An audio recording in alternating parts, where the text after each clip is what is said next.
I have a son, John. John and I have always had a very good relationship. I tried to be the best mother I could to him. I never hit him, yelled at him, always helped him with school instead of punishing him for bad grades, and was always there for him emotionally. He never hid anything from me. He knew he could tell me anything. Or so I thought.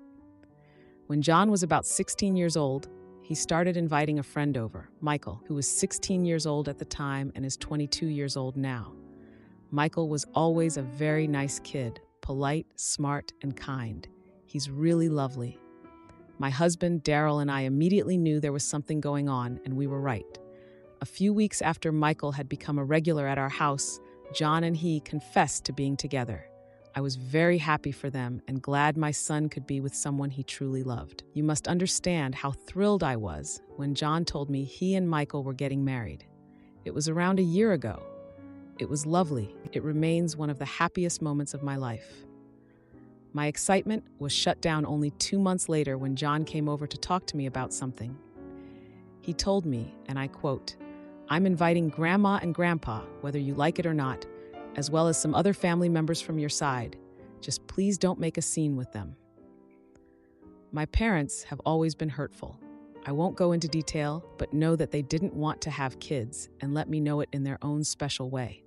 I went low contact with them when I was 18 and moved out almost immediately after my birthday. The last time we spoke was when I was 33. I'm not from the USA, so we were visiting. While visiting my father's side of the family with John, my aunt decided to slap him, a 3-year-old. I forgot what it was for. At the next dinner with my mother's side of the family, it was just me and Daryl. I was reminded all over again of how awful they were. With the way they talked, acted, and walked, everything about them is just awful. Another example is them yelling at me for eloping and having a small reception with friends and Daryl's family instead of having them involved. Or when they said they'd call Child Protective Services on me for not even telling them I was pregnant and hiding their grandson from them. I never had Child Protective Services at my door, so I doubt they really called anyone. Still, it caused postpartum me to freak out for a year straight. John never really got to meet my parents or my family, except for that one dinner, or at least that's what I thought all these years. It turns out he started a relationship with them at 18 and met up with them multiple times. He's apparently especially close to my mother, the woman who abused me for 18 years straight in every way she could. I was delighted. Sarcasm. I don't think I've ever felt that hurt about anything before. I felt betrayed. I felt sad. I felt like a child again. My mother had won. Again. My son knows what they did. I never went into detail, but he knows that not one family member of mine is a good person. I said, all right, but then called him a few days later, explaining how I can't go. Meeting them triggers something in me that's stopping me, and there's no way I could avoid them during the wedding. I also felt different about my son.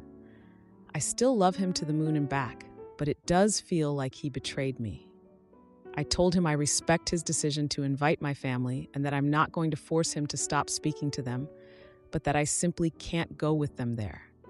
Not to spite my son or them, but because I genuinely don't believe I could handle it. I told him Daryl would still be going and that I still loved him and was happy for him. John was visibly upset as his voice was breaking a little during the call. It felt horrible hearing him like this, but I didn't think I could do it. Daryl said he'd convinced John to let go of my family, but I begged him not to get involved in this, as this is between me and John. I don't want their relationship to become strained as well. The wedding has since passed. John and I have talked a little during Christmas, my birthday, or his birthday. Daryl is still close to John. I feel like such a jerk. Maybe I should have just sucked it up and gone to the wedding. I regret so many things, but I also feel like I did the right thing for myself. My mind is conflicted. Am I the antagonist? To add, okay, thanks for all the support. It seriously means a lot to know that I'm not entirely going insane. I've been reading the comments, and I've seen a lot of people claim that my son was probably, to an extent, brainwashed by my family members into thinking I was the problem. I agree with this. I know my parents well enough to know just how manipulative they can be, and I also refuse to live in a reality in which my son wants to hurt me. I don't understand how I couldn't connect the dots earlier, but it's fine. Thanks, Reddit, for explaining this to me. And also, sorry, Daryl, for assuming you were just trying to comfort me when you pointed it out first. Love you. A part of me wants to contact John and tell him my side of the story, but another part of me is too nervous for that. I've been hyping myself up the entire day. I look like an idiot, but it's okay. I'll let you know if anything happens. Now, for a few comments before the update. Comment 1. Not the a-hole. Your son is, though. He did betray you. He instigated relationships with them behind your back and concealed them for years, then had the audacity to give you the condition of them being there and for you to put up with it gracefully. He placed them above his own mother. Your mom is likely spectacular with him to drive a wedge, and I'm sorry your son is too naive to understand that. You are not the a-hole for not playing the game. They are for making it one. Comment 2. Not the a-hole. And I'm surprised you're still speaking with John. He made the choice to betray you for years, hide it from you, and expect you to meekly accept it. For me, it would be a big no. Decisions have consequences. Unfortunately, his decisions have negative consequences for you. It would unalive me every time I talk to him. I wouldn't be able to do it. Now for the update. A few days after the wedding, I get a text from John inviting me to a family dinner at Daryl's parents' house. At first I was like, what family? But I realized he meant Daryl's family, not that other one. It was going to be a birthday thing for Daryl, and John wanted to introduce Michael to everyone. So I said sure, because I kind of felt like I had to. I had been in a funk since the wedding, and I thought maybe this would help. It was time to get back to normal, or whatever. When I got to the house, the atmosphere was just, I don't even know how to describe it, but it was awkward. Like, the air was thick with whatever it is that makes a room feel heavy when someone's not there. I found out that John and Michael were really happy and excited to be there, which was nice. But I just couldn't shake this feeling in the pit of my stomach. It's not like I was expecting everyone to be super happy, but the obvious absence of John's parents was just, a thing. During dinner, Daryl tried to lighten the mood by bringing up the wedding. Everyone was all cheers and clinks, and oh my God, it was just so weird. Michael was super nice, thanking me for being supportive, and I was just like, yeah, of course, like a total idiot. Then they started talking about honeymoon plans, and I just sat there trying not to cry. John mentioned wanting to go to the beach, and I was just like, wow, that sounds so great, like totally. But then, like out of nowhere, John said his parents decided to come after all. I was like, wait, what? Just then the doorbell rang and John jumped up like he was a puppy hearing a treat jar open. When he opened the door, I couldn't believe my eyes. It was my parents. They walked in all smiles and chit-chatting like they hadn't just been a complete nightmare my entire life. It was so fake and just gross, honestly. John's face lit up, and he gave them hugs, introducing Michael, like he was introducing the president or something. I was just sitting there, trying to not scream. Daryl tried to make small talk with my parents, but they were just so dismissive. I could see Michael trying to engage me in conversation, but I just couldn't. At one point, my dad made a joke at my expense, and I wanted to crawl under the table and die. John laughed it off, not even noticing how uncomfortable it made me. So, I excused myself to the bathroom because I just needed a minute. While I was in there, I could hear my parents talking about how they missed John and how they were unhappy about my absence from the wedding. They were blaming me for ruining the family dynamic, and I was just like, wow, what a bunch of jerks. I found John in the living room chatting with Michael, and I asked him privately why he invited my parents knowing everything. He brushed it off, saying he thought it was time for everyone to reconcile, and I was just like, are you kidding me? Our conversation escalated, and he raised his voice, which drew attention from everyone else. Daryl came over trying to mediate, but it just made everything worse. I just lost it. I said I needed to prioritize my well-being, regardless of family ties, and you could hear a pin drop. John looked taken aback, and the room was just silent. I said I couldn't be part of this dynamic anymore, and I walked out. As I was leaving, I heard John calling after me. But I didn't stop. He was saying something about how he understood my feelings, but that family was worth the struggle. I just couldn't deal with it. Later, I got a message from Michael saying he understood and supported me, and honestly, that made me feel a little better. Edit. I later found out that John had no idea my parents were coming. His dad invited them without his knowledge, which upset John.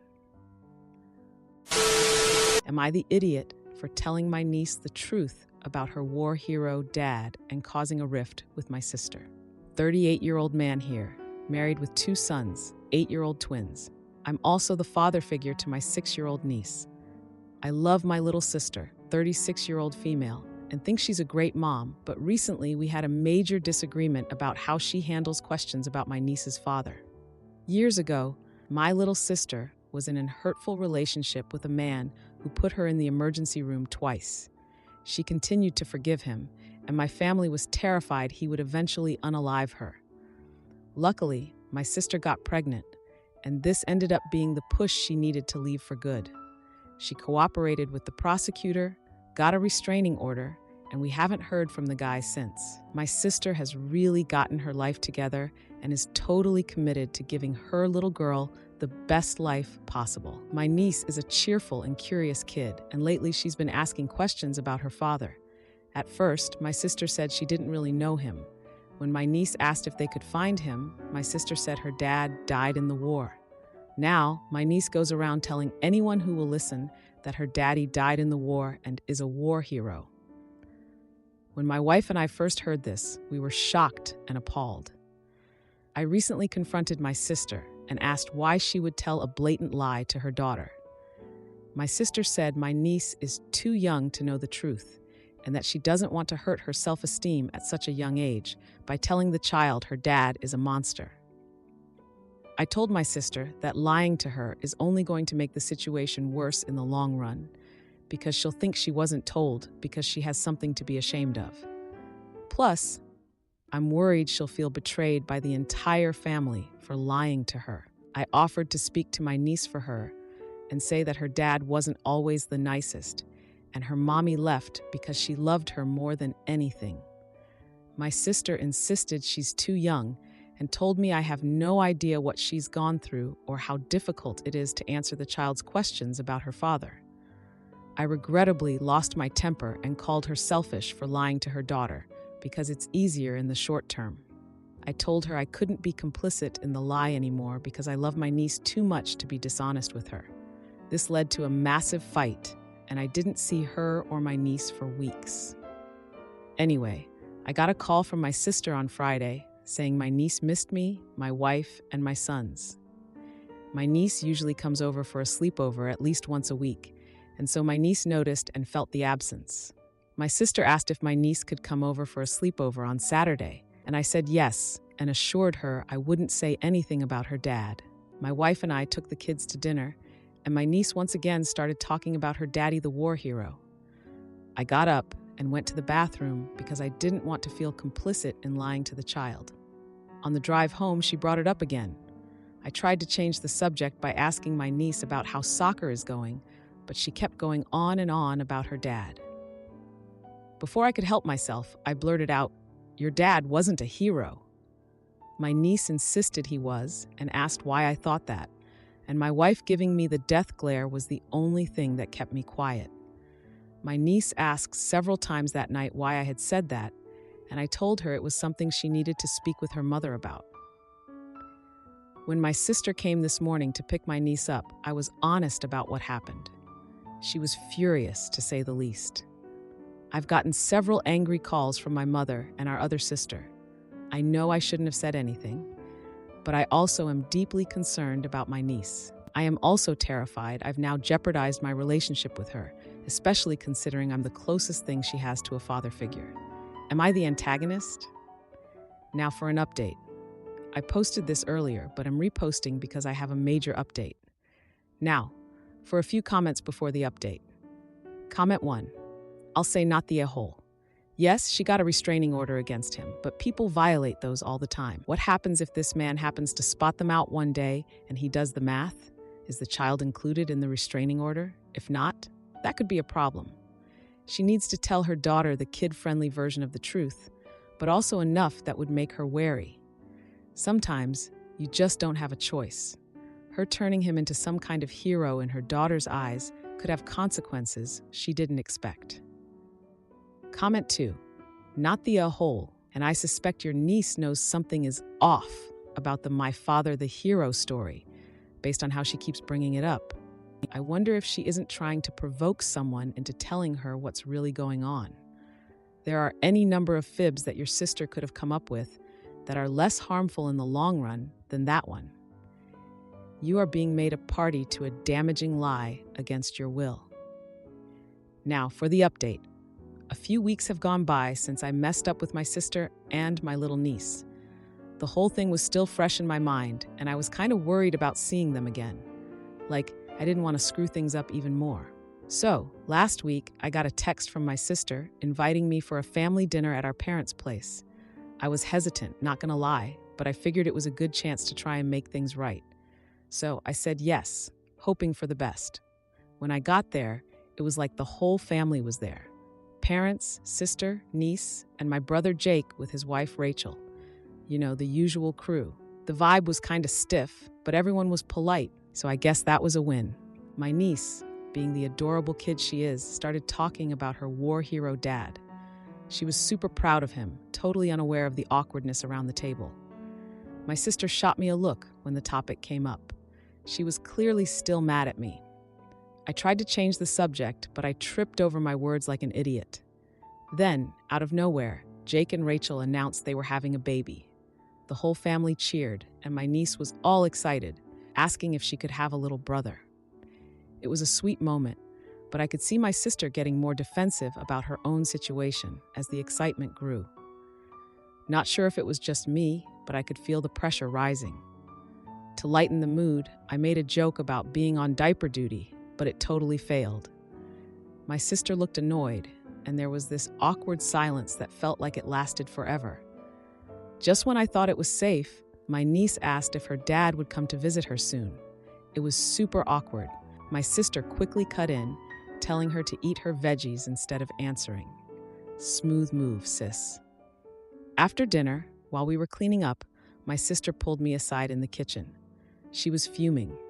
She accused me of ruining the dinner with my comments about our dad. We were trying to keep our voices down so the niece wouldn't hear us, but it was getting heated. She was all like, "I don't think you understand what I'm protecting my daughter from." And I was like, come on, lying to her about her dad is just gonna bite you in the butt later on. We went back and forth until she threatened to cut off contact with me. I reminded her that all I wanted was what was best for my niece. Then, out of nowhere, my niece walked into the kitchen and we both shut up. My sister put on her best fake smile and asked her what game she wanted to play. It was surreal, honestly. After dinner, we all settled in the living room for some family games. My niece suggested charades, and we all joined in. It was nice to see her so excited, and it really lightened the mood. But I couldn't shake the feeling that my sister was watching me like a hawk the whole time. During the game, my niece asked me to join her in the next round, and I reluctantly agreed. My sister let out a laugh that was a little too loud when my niece made a funny guess. I could see a flash of irritation in her eyes. After the games, everyone started to leave. My niece hugged me tightly and whispered that I was her favorite uncle. That made my sister frown, but I didn't care. I promised her I'd visit soon, and she seemed okay with that. But then she pulled me aside before I left. She demanded that I stop talking about our dad around the niece. She warned me that if I couldn't respect her wishes, she might have to limit our visits. So, a week later, my sister texted me about the birthday party for my niece and invited me. I accepted, but I could tell the underlying conflict was still simmering. I was mentally preparing myself for another rough patch at the party. Mini update. At the birthday party, my sister's tension was evident. We exchanged forced smiles, and she constantly checked on me around my niece. Despite the awkwardness, I played games and helped with the cake. My niece was happy, but we both felt the strain. I left promising to visit soon, but things remain unsettled. Am I the idiot for refusing to help my pregnant sister harass her baby daddy's girlfriend online? I have a twin sister who is currently 6 months pregnant. My sister and I are very different when it comes to how we approach relationships. For me, I don't do casual hookups, situationships, friends with benefits, etc., because the time I tried it ended horribly. I prefer dating and serious relationships. My sister is the opposite, and I never really judged her for it until the past year and a half, because it's crazy to me how she can accept being a booty call to a guy who ignores her during the day. She started messing around with this guy last summer. He has never made her orgasm, doesn't give her oral intimacy, doesn't kiss her, has never taken her on a date, tells her she's promiscuous, etc. She said she's obsessed with him. It's wild to me, but it's her life. I've asked her multiple times before she was pregnant what she would do if she got pregnant by her situationship. And she would just roll her eyes and say she'd have a baby on a living or that it would never happen. I told her that risking pregnancy with a guy who has shown her he only wants intimacy, not even intimacy since he doesn't reciprocate anything, it's like she's a human masturbation tool, is idiotic because he will be a terrible father. But she would just say that would never happen, and if she were to get pregnant, it would have already happened by now. Well, it did. To our shock, he actually is willing to co-parent. When she texted him the news, he said he was scared but prepared. She used this to tell me how wrong I was about him being a bad father. Well, it turns out while they were doing their little situationship, he was actually seriously dating another woman, one he actually wined and dined. When she was 3 months pregnant is when he told her he has a girlfriend. She flipped her lid, saying he's disgusting for having a girlfriend while having another woman pregnant, and that he should be dedicated to her and the child. He said he is dedicated to the child, but she means nothing to him. He was allowed at the first appointments before she found out he had a girlfriend, but now she doesn't let him come to any, says she won't let him know when she gives birth, so he's not on the birth certificate, and she's giving him our last name, not his. I told her she's overreacting, and she said she's not. He shouldn't have time to date during her pregnancy since he should be focused on the baby and he has his priorities messed up. We live together, don't worry, I'm not renewing the lease. So I get to hear her every day complaining. She constantly whines about how she's doing pregnancy alone since he chose another woman over her and their child, but then will show me call logs and texts of him begging to be allowed at the appointments. I've tried to keep my opinions to myself since she's hormonal and going through a lot, but I reached my breaking point. Last night, my sister asked me if I was willing to start harassing her baby's daddy's girlfriend via her Instagram, Twitter, LinkedIn, and TikTok. She found her pages on all of them and wanted us to create fake accounts to start insulting her looks, body, and when it comes to LinkedIn, get her fired by messaging her coworkers and supervisors. I said no, and she got very upset, saying I'm a horrible sister and should hate a homewrecker that is leaving my future nephew fatherless. I told her that his girlfriend is not a homewrecker since my sister was never his girlfriend, and that she clearly only kept the pregnancy thinking it would make her his girlfriend. And now that it didn't, she won't allow him to be a father. She says that the girl is still a homewrecker for dating a man with a baby on the way with another woman. And I just sighed and left the room. She followed me to continue to argue and kept going on and on about how she's a single mother and going through pregnancy alone, and that if I were a good sister, I would help her. I told her instead of being worried about me being a good sister, she should worry about being a good mother, and that keeping this baby to trap him backfired, so she should deal with it, and that she's lucky he even wants to be involved, considering most men would just move on completely. Meanwhile, he messages her every day wanting updates. She started crying and calling me mean names. Now for an update, I was tired of being asked to harass this random girl. Now for a few comments before the update. Comment 1. Not the a-hole. Your sister is an awful person and she's going to be an awful mother. Is it too late for an baby unaliving? The only person in this story who deserves any sympathy is that child. The poor thing doesn't have a chance. On the plus side, I suspect it won't be too long before that child is removed from her custody by Child Protective Services, Or your sister does something even more stupid and ends up in jail, and the child is still removed by Child Protective Services. Comment 2. Not the a-hole. Is the girlfriend aware of your sister and the baby? If she isn't, I don't think you or your sister would be the awful ones for letting her know what's going on so she understands who she's dating. But still, stalking the poor girl and harassing her isn't going to change anything between your sister and the father. Even if they break up, I doubt he would go running to your sister for anything other than a hookup. Co-parenting is about the best she can hope for. Now, for the update. It's been a little over a month since my last post about my sister and her situation. Things have been pretty much the same for her, honestly. She's been going to all her doctor appointments by herself, refusing to let this guy come along. He still messages her all the time, asking for updates on the baby and stuff. It's like he just can't take a hint. He tried to drop by one evening unannounced, but my sister wouldn't let him in the house. I overheard her yelling at him through the door about how he had no right to show up. She was really going off on him. I couldn't help but feel a little bad for him. But then again, he kinda had it coming. My parents invited us for a family dinner to celebrate my dad's promotion, and everyone was excited, including my sister. She said she wanted to show off her baby bump, which was honestly kinda cute. At dinner, my brother Jake mentioned how great it is to have a child on the way. My sister snapped at him, though, saying he has no idea what it's like to be abandoned by the baby's father. I mean, I get it, but she was really harsh. My dad tried to lighten the mood with his usual jokes, but my sister wasn't having it. He always has the same dad jokes ready, and I guess they just didn't work this time. As the dinner went on, my sister started getting texts from the guy. She kept glancing at her phone, looking more and more frustrated. Eventually, she stormed out of the dining room, slamming the door behind her.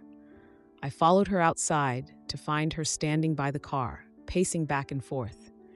She was on the phone with the guy, yelling at him about his girlfriend. I tried to step in, but she pushed me away, insisting I let her handle it. The guy hung up on her, and she threw her phone on the ground, breaking the screen.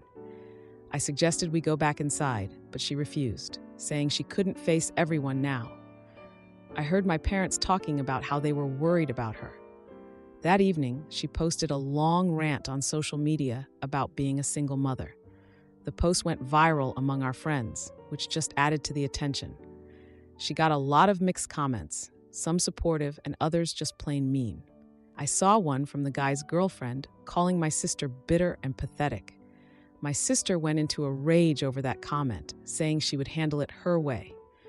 A few days later, my sister came home with a new phone, saying she needed to start fresh. She told me she was planning on contacting the guy for a serious talk, and I just had this bad feeling about it.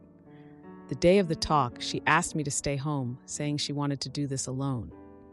I had a feeling something was off, but I let her go. Later that night, I got a call from my sister, sounding frantic.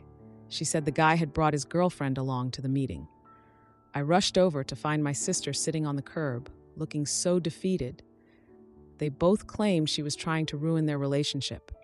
My sister said she felt attacked and couldn't believe he would do that to her. She decided to cut ties with him completely, saying she would only focus on the baby. The next day, I found out my sister had a prenatal appointment alone, and she mentioned wanting to give the baby her last name again, which felt final. She moved out, saying she needed space to figure things out on her own. I'm honestly worried about her, but she won't let me help. Edit. My sister moved in with a friend for now. She has a supportive group around her. The guy still messages occasionally, asking about the baby. My sister ignores him, focusing on herself. If you like this video, you'll probably like these too. Also, while you're here, please consider subscribing. It's your support that keeps this channel alive and allows me to make better and longer videos. Have a great day.